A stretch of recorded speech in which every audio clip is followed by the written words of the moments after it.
amados, vamos retomar aí os nossos estudos de Gênesis capítulo 4. Convido vocês para que juntos possamos nessa jornada tentar descobrir alguma das coisas que Deus quer ensinar para a gente. Então, quero convidar vocês desde já a abrir o capítulo 4 e vamos ver o que o Senhor tem reservado para a gente no dia de hoje, nesse momento de agora.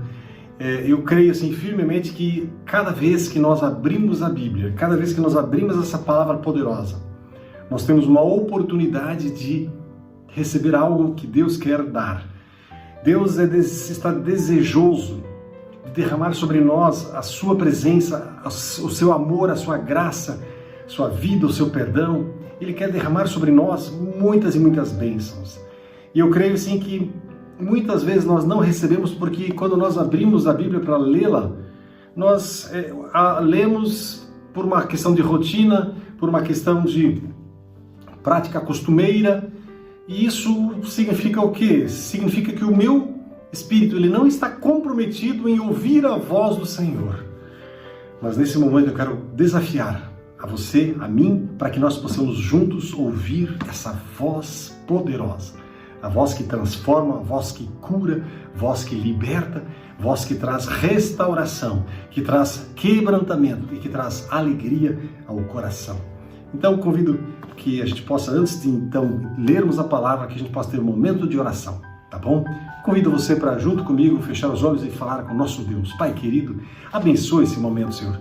Nós precisamos ouvir Tua voz. O nosso coração tem sede e desejo de Ti. Muitas vezes a gente nem sabe o quanto o nosso coração deseja por Ti. Nós nem temos conhecimento, não sabemos o quanto nós precisamos de Ti. Mas, Pai, nesse momento eu clamo e peço, fala conosco, abre o nosso entendimento. Em nome de Jesus, repreendo todo mal, toda operação de engano, toda forma de ataque do mundo das trevas, que intenta contra os retos caminhos do Senhor. Eu declaro a vitória do Senhor Jesus, declaro libertação, declaro a alegria do Senhor sobre a vida de cada um que estará ouvindo esta palavra, em nome do Senhor Jesus. Amém e amém. Amados, convidamos vocês para lermos juntos o capítulo 4. Como eu falei já, eu estou numa versão um pouquinho diferente, né? A nova versão transformadora, que é uma linguagem bastante acessível, bem prática, bem legal, bem interessante. E nós estamos vendo justamente a história de Caim e Abel, Gênesis 4. E nós vimos, né, um deles foi ser mais na região do campo, o outro foi ser mais com os animais, né? Ele tinha mais assim afinidade com caça e coisa dessa natureza.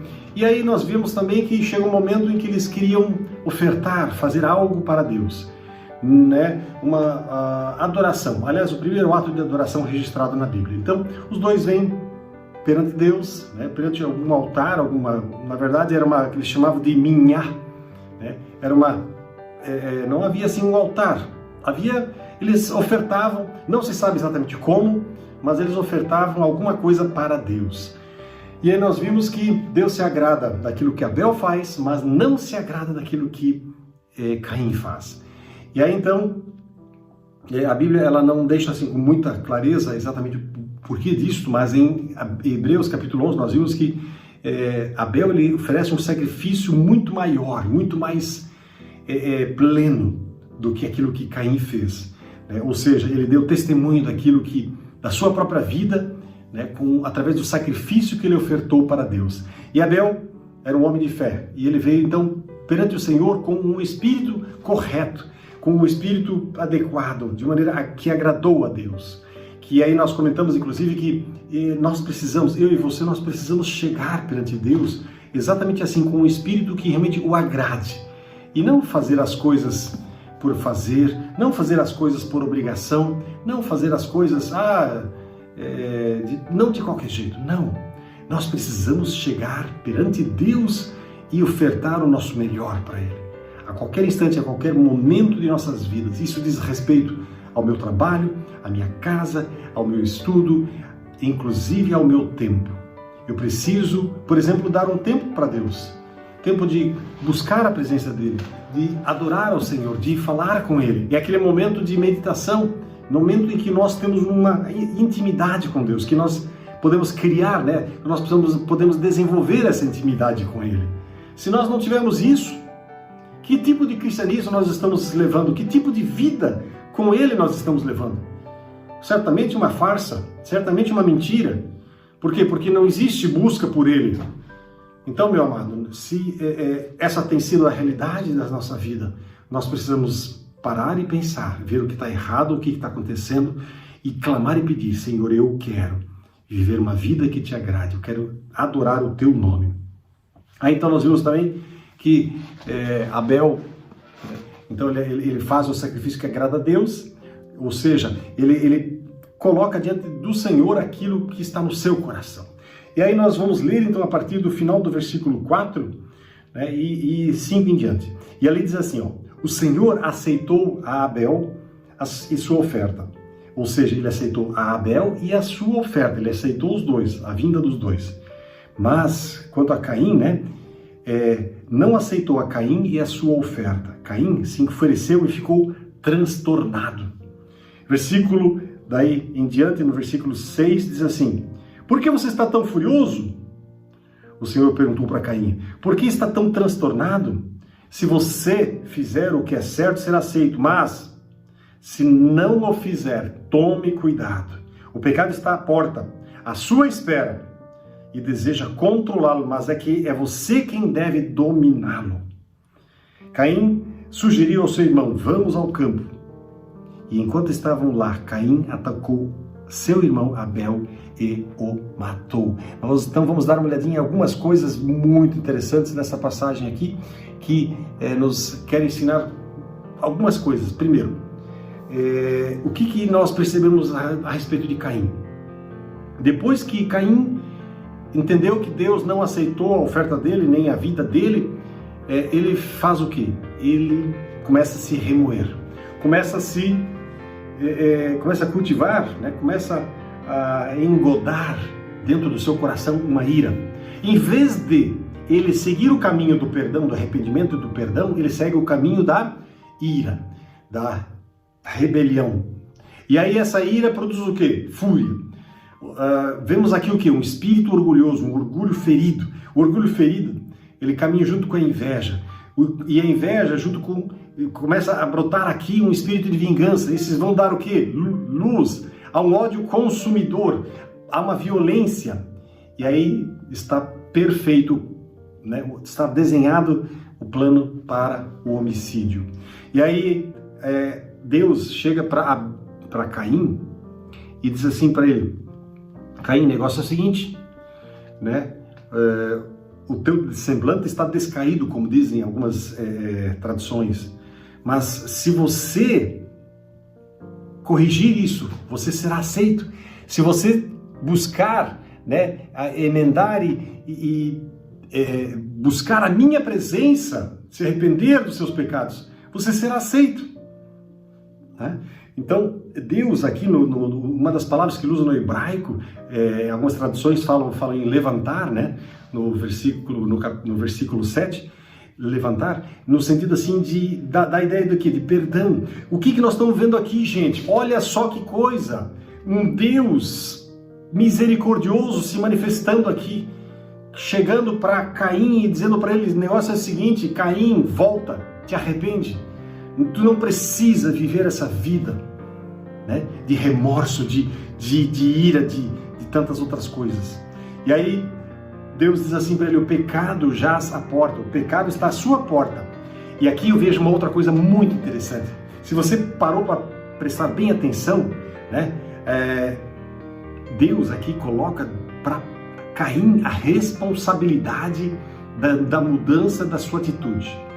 Porque muitos ficam se perguntando: mas por que o mal existe? Por que fulano de tal morreu? Por que aconteceu isso? Por que aconteceu aquilo? Aqui nós temos uma explicação muito clara daquilo que Deus deseja de cada um de nós. Ele deseja que a gente tome atitudes que sejam corretas. A nossa vontade precisa estar submissa, entregue, prostrada ao Senhor dos Senhores e Rei dos Reis, porque somente assim nós vamos obter uma vitória completa sobre o pecado. Então Deus, ele de novo avisa Caim: Caim, o negócio é o seguinte, cara, tu precisa mudar o teu semblante, tu precisa se arrepender dos seus pecados. Larga essa ira, larga, né, esse desejo mau. E o versículo 7, ele é muito interessante, né, nessa tradução que ele diz aqui, ó, o pecado está à porta, ele está à sua espreita, você deseja controlá-lo. O pecado deseja controlar o ser humano, mas é você quem deve dominá-lo. Aqui nós temos o quê? Uma clara evidência, uma clara demonstração de que eu e você somos responsáveis pelas nossas atitudes perante o Senhor. Nunca nós podemos chegar para Deus e dizer assim, mas Deus me fez desse jeito, eu tinha esse temperamento, eu tinha essa maneira de me conduzir, então Deus é que me deu isso tudo. E aí, em última análise, a gente quer lançar para Deus a responsabilidade do nosso erro, do nosso pecado, da nossa falha, quem sabe da pessoa que nós ofendemos, porque ofender também é matar, né? Então, meus amados, nós precisamos entender que nós precisamos mudar a vida, nós precisamos mudar de rumo, a direção do nosso caminhar, que antes, de repente, era um caminhar cheio de inveja, de intriga, de amargura. Isso nós precisamos mudar, nós precisamos chegar para Deus, pedir perdão e dizer, Senhor, eu vou mudar, eu vou caminhar de maneira que te agrada, perdoa-me os meus pecados. O que Caim fez? O que Caim fez? Simplesmente ele chegou uma hora dessas, né? A Bíblia não coloca assim os tempos bem certinho, né? Quem sabe se passaram aqui meses, talvez anos, né? Até que finalmente o Caim teve a coragem e ele chamou Abel. Abel, vamos lá dar um pulinho lá no campo, vamos lá ver como é que estão as plantações, vamos lá ver como é que está o gado lá no campo, sei lá. E aí lá no campo, o que ele faz? Mata o seu irmão. Ou seja, o ódio consumiu ele a tal ponto que ele não conseguiu mais segurar. Ele foi lá e foi para as vias de fato. Então nós temos aqui, né, o primeiro homicídio registrado na história da palavra de Deus. E aí o que nós temos, gente? O que acontece lá no versículo 9? O Senhor chega para Caim, pergunta para Caim, Caim, onde está o seu irmão? O que eu entendo aqui? O que eu vejo com muita clareza aqui, meu amado? Eu vejo aqui com muita clareza um Deus que corre atrás do pecador. Um Deus que corre atrás de mim e de você. Um Deus que ele não está satisfeito com a nossa vida de desgraça, a nossa vida de pecado, não. Ele deseja que a gente mude de direção. Veja bem, Deus já tinha avisado Caim. Ele podia muito bem agora chegar, já que aprontou, agora arque com as consequências. Ele podia ter feito isso, Deus poderia ter feito isso. E mesmo assim, Deus vai atrás de Caim, entende? E aí o Caim, ele realmente, a história coloca com muita clareza também que ele não está nem aí para isso. Deus vai atrás para obter uma confissão, para demonstrar o seu perdão, a sua misericórdia na vida de Caim. Mas o Caim, infelizmente, o que ele responde, né, para Deus? Aí vamos continuar a leitura. Caim sugeriu seu irmão, vamos ao campo, e enquanto estavam lá, Caim atacou seu irmão Abel e o matou. Então o Senhor perguntou, Caim, onde está o seu irmão? Onde está Abel? Não sei, respondeu Caim. Por acaso eu responsável pelo meu irmão? Então disse Deus, o que você fez, ouça, o sangue do seu irmão clama a mim da terra, o próprio solo que bebeu o sangue do seu irmão, sangue que você derramou, amaldiçoa você. Deus falando com Caim. O solo não lhe dará boas colheitas, por mais que você se esforce. E de agora em diante você não terá mais um lar, e andará sem rumo pela terra. Caim disse ao Senhor, meu castigo é pesado demais, não posso aguentá-lo. Tu me expulsaste da terra e da tua presença e me transformaste num andarilho sem lar. Qualquer um que me encontrar me matará. E aí lá no versículo 15 o Senhor diz assim, responde, eu castigarei 7 vezes mais quem matar você. Então o Senhor pôs em Caim um sinal para alertar qualquer um que tentasse matá-lo. Caim, né, saiu da presença do Senhor e se estabeleceu na terra de Nod, a leste do Éden. Aqui nós vemos o quê? Deus ele buscando, correndo atrás de Caim, o homicida. Né?